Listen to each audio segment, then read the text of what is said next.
Hello there, I'm Stacy and I'm a 37-year-old wife and mom.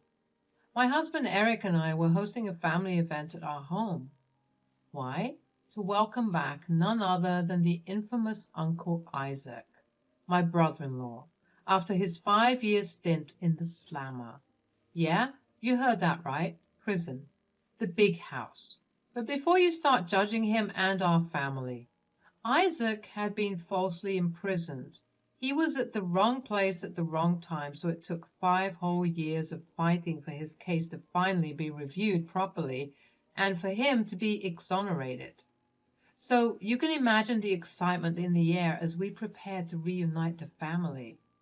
The party was in full swing and everyone seemed to be having a grand old time. Isaac was at the center of attention, of course, catching up with everyone and regaling us with stories from his time behind bars. He had a special bond with my daughter, Wendy, who used to be close to him before the unfortunate incident that led to his incarceration. I could hear laughter and animated conversations all around the house.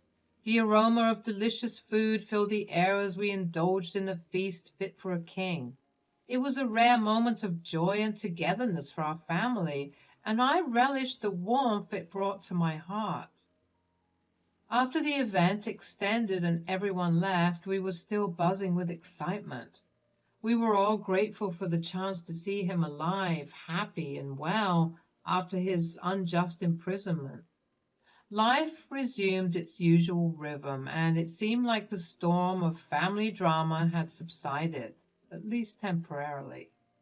However, unfortunately, that buzzing elation after Isaac's return was short-lived.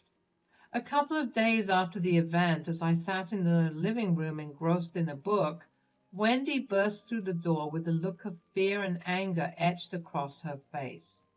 Startled, I quickly put my book aside and rushed to her side. "Wendy, what's wrong? You look terrified. Talk to me." Tears streamed down her cheeks as she gasped for breath. "Mom, I found a hidden camera in one of my plants." My heart skipped a beat, and a wave of dread washed over me. Hidden camera? In my daughter's sanctuary? Anger surged within me, but I had to remain calm for Wendy's sake. We made our way to her room, my mind racing with a million thoughts and questions. Sure enough, there it was, concealed amidst the lush foliage of her favorite plant, a tiny camera, peering into her private moments, violating her sense of security. How long had this camera been there? I felt a mixture of disgust, fear, and anger bubbling up inside me. Without wasting a moment, I called Eric, my voice trembling with a mix of emotions, and relayed horrifying news. "Eric, you won't believe what I've just discovered. There's a hidden camera in Wendy's room. We need to do something about this now." His voice held a mix of concern and fury. "I'll be right there, Stacy. We're not going to let this go. Our daughter deserves her privacy, and whoever is responsible for this will face the consequences." As we waited for Eric to arrive, Wendy clung to me, her tears dampening my shirt. She blamed herself for not noticing the intrusion sooner, but I reassured her that it wasn't her fault. I vowed to stand by her side and get to the bottom of this unsettling ordeal. When Eric finally joined us, his eyes mirrored our emotions, a simmering rage masked by a controlled exterior. We examined the camera meticulously, looking for any clues that could lead us to the perpetrator. It was a violation of trust that cut deep, and we were determined to uncover the truth. The invasion of our sanctuary shattered the illusion of safety we had built around our family. We had to act swiftly, not only for our daughter's well-being, but also to protect our sense of security, because if Wendy found one camera in her room, who knows how many other cameras could have been lurking around our abode. "We won't rest until we find out who did this, Wendy. Don't you worry." "Thanks, Mom. If you don't mind, can I please take a nap in the guest room?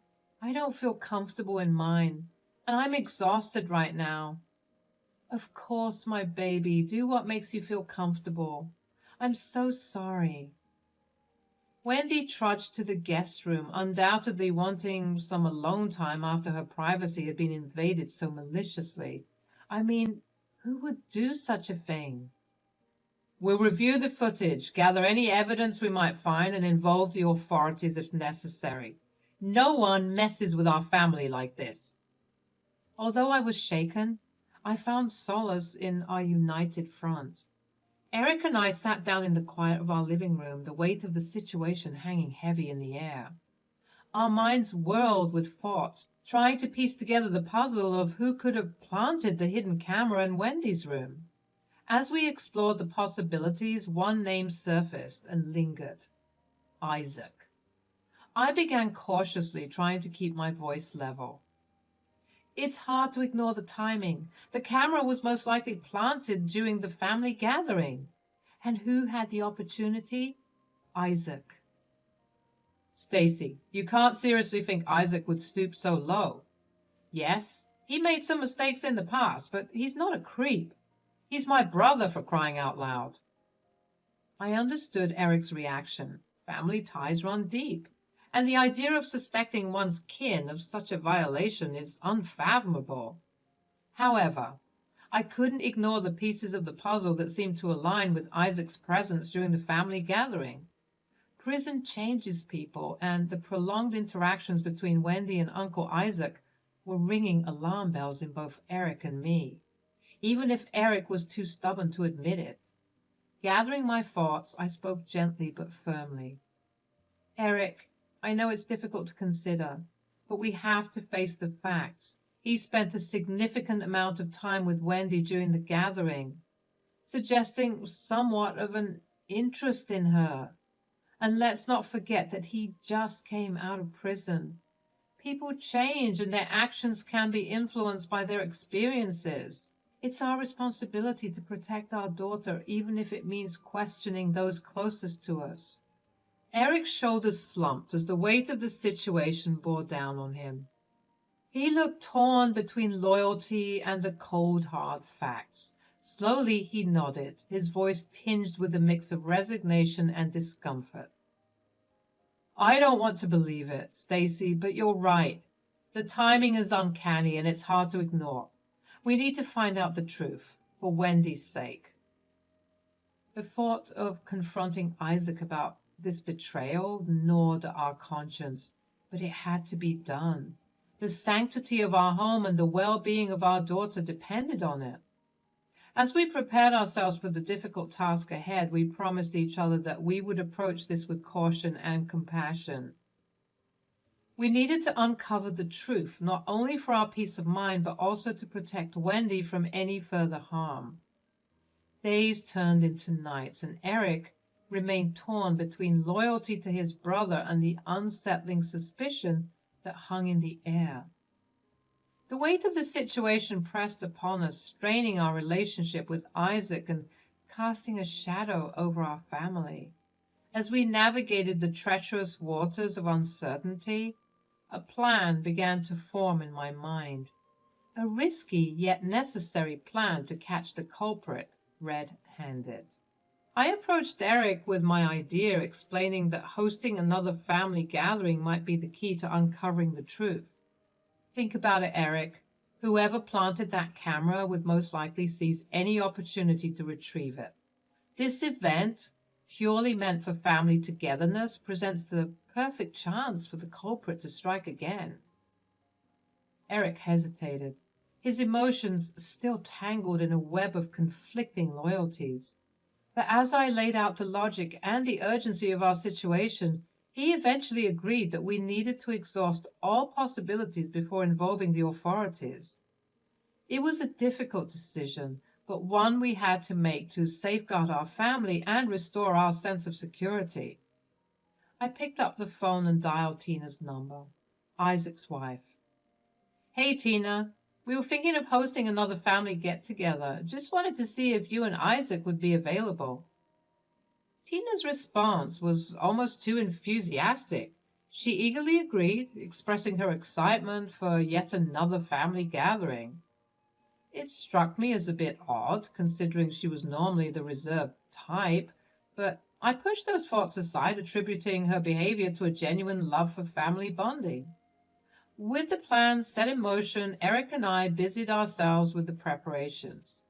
Our home, once again, became a hub of anticipation and unease. Every nook and cranny was checked and rechecked for any signs of intrusion. We aimed to create an atmosphere of normalcy, hiding our true intentions beneath layers of hospitality and warmth. The stakes were high, and the fate of our family hung in the balance. As the day of the gathering approached, I couldn't help but feel a mix of anxiety and determination. We were walking a tightrope, unsure of what awaited us at the other end. But we were ready to face it head on to protect our daughter and ensure the sanctity of our home. The day of the gathering arrived, and the familiar faces of our family members filled our home once again. The air crackled with anticipation, but beneath the surface, tension simmered. Uncle Isaac, ever the charismatic figure, greeted everyone with his charm, but his warmth was met with icy reserve from both Eric and me. Our suspicions hung heavy between us, casting a somber shadow over the event. To ensure Wendy's safety and protect her from any potential harm, we made the difficult decision to keep her away from the gathering by sending her on a sleepover at one of her friends' places. We assured her that it was for the best, not revealing the true nature of our fears. With her absence, our focus sharpened, and we resolved to keep a vigilant eye on anyone venturing in the direction of Wendy's room. As the party swung into motion, laughter and conversation filled the air, camouflaging our underlying mission. Eric and I played the role of gracious hosts, all the while scanning the crowd for any signs of suspicious behavior. Our sleuth game was on point. The night progressed, the rhythm of music and dance providing a backdrop to our hidden agenda. Amidst the festivities, I couldn't help but notice Tina's peculiar movements. She frequently excused herself, disappearing into the bathroom with a sense of urgency. My instincts sharpened, and I couldn't shake off the nagging feeling that something was amiss. Curiosity getting the better of me, I decided to approach her. As Tina made her way towards the bathroom once again, I followed discreetly, my heart pounding in my chest. To my surprise, instead of entering the bathroom, she veered off into Wendy's room. Panic welled up inside me, and I knew I had to confront her to unearth the truth hidden within the depths of her actions. Stepping forward, I called out her name. My voice held a mix of accusation and concern, mirroring the conflicting emotions swirling within me. "Tina, what are you doing in Wendy's room?" Startled, Tina turned around. Her eyes darted around the room, searching for an escape, but there was nowhere to hide from the truth. The silence between us grew heavy, pregnant with unspoken accusations. "I asked you a question, Tina. What are you doing in my daughter's room?" Tina's composure cracked, and tears welled up in her eyes. Her voice trembled as she stated, "I was just looking for Wendy. I was surprised that she didn't join us for the festivities this time." "You were looking for her in her drawers?" Tina looked down to find her hands still firmly planted and frozen in the drawer that she was rummaging through. I can explain." "Save it." The one person we least expected, the one we had defended vehemently, had betrayed our trust. The room spun with a mixture of disbelief and disappointment. At that moment, I beckoned over to Eric, who was not too far from me, and he hurried over, assuming that we had caught Isaac in Wendy's room. But his jaw dropped when he saw that it was Tina. "You planted that camera, didn't you? Why, Tina? Why would you do such a thing?" Eric wasted no time and called Isaac over to Wendy's room, his voice firm and commanding. Isaac, sensing the urgency in his brother's tone, hurriedly made his way to the room. Confusion etched on his face. He asked, "What's going on?" As Isaac entered the room, his eyes fell upon Tina, tears streaming down her face. Before he could utter another word, Eric quietly closed the door behind us, shielding the rest of the party from the unfolding drama. I took a deep breath, her voice steady as she began to explain everything. I recounted the shocking discovery of the camera in Wendy's room, the hidden invasion of their privacy that had shattered their trust. Her words hung in the air, heavy with the weight of the truth. "We organized this gathering, Isaac, to catch the person responsible for planting the camera. And, in all honesty, we suspected you initially." "I'm so sorry, bro. I never should have doubted you. I just thought with prison and all." "Stop. It was mainly me who accused you, Isaac. I'm so sorry. But after I caught Tina in here, I knew that you had nothing to do with it." Isaac's brows furrowed, his eyes flickering between Stacy, Eric, and Tina. Confusion lingered in his gaze. His mind tried to grasp the gravity of the situation. He turned to Tina, seeking answers. "Tina, why were you in Wendy's room? What's happening?" "We found Tina rummaging through Wendy's belongings. She was the one who left the camera in there." "Now that everyone is present, Tina, you need to explain yourself. Why would you do something like this?" Tina's gaze darted around the room, seeking solace in her husband's support, but Isaac's face mirrored the shock and confusion that gripped the room. He couldn't fathom why Tina would resort to such invasive measures, especially against her own family. Fine, you caught me. Yes, it was me who left the camera in Wendy's room. I was coming here to retrieve that." "We know that. We caught you. We just want to know why." "It's because I'm jealous, okay?" Tina's confession hung in the air and her motives laid bare for all to see. She admitted with a mixture of shame and frustration that her actions stemmed from her jealousy of Wendy. She had noticed Isaac and Wendy conversing frequently during the previous family gathering, and it ignited a spark of envy within her. She questioned what made Wendy so special, what drew Isaac's attention and affection towards her. Isaac couldn't help but interject, his voice laced with both defensiveness and genuine concern. "Tina, you know I love Wendy, but not in a creepy way or anything like that. Being an uncle is important to me. I was simply checking up on Wendy, making sure she was doing well. It was out of love and family concern, nothing sinister or inappropriate. You know that." "Oh, yeah? Then why were you always praising Wendy, going on and on about how amazing she is and how well she's doing in school? It made me wonder what was so special about her."